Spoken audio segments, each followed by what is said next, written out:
Hey, it's me, Destin. Welcome back to Smarter Every Day. So today I'm in California and I have the great privilege of introducing the man, Alan Saylor. Hello.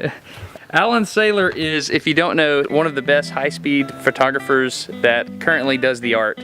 So I'm here in his garden back behind his house and we're going to basically study explosions underwater with some firecrackers. You typically do it with the high-speed photography method, right? Yeah, it's just the instant of detonation, and I'm really looking forward to seeing time.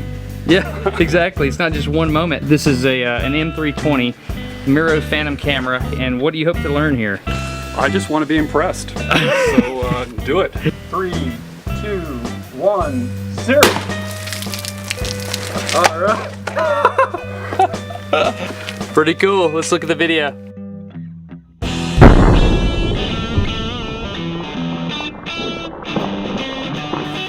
Oh, look at that ripple. Yeah.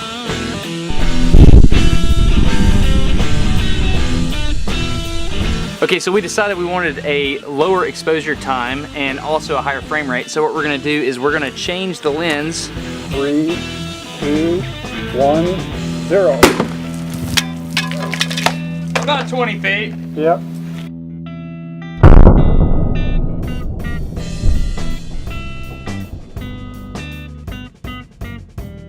Man, I wonder if that was from impact or if the bottle itself. No, it sucks in.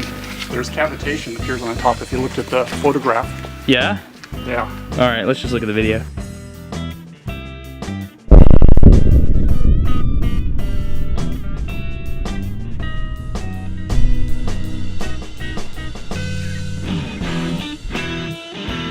All right, I have a scientific mystery that I need your help figuring out. Let's first define what an explosion is, right?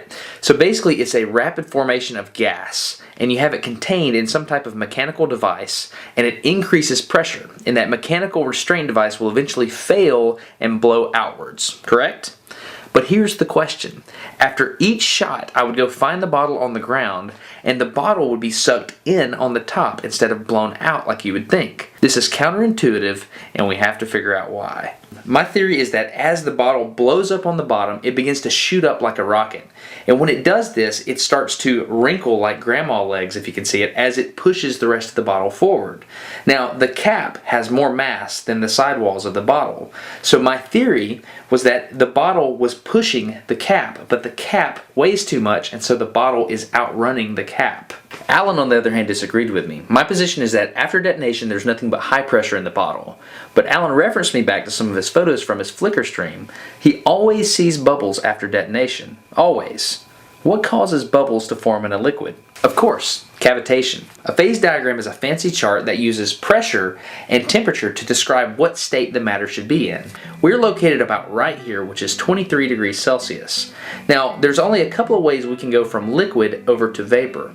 One is we can move along the right here and increase the temperature. I don't think we're heating the water up enough in order to do that. So I will conclude that Alan is correct. I believe we are lowering the pressure enough that we go beyond this vapor boundary and turn into vapor. And all we have to do to turn it back into a liquid is repressurize. Okay, let's look at the cavitation. Immediately after detonation, we're seeing bubbles all over the bottle. That's interesting, but 150 microseconds later on the next frame, all the bubbles seem to be confined in one area. Basically, the shock waves are bouncing off the sides of the cylindrical bottle on the inside, and they're bouncing back toward each other, and then they're interfering with each other and creating a low pressure spot. I think that's pretty cool because you can already see the cap beginning to suck in.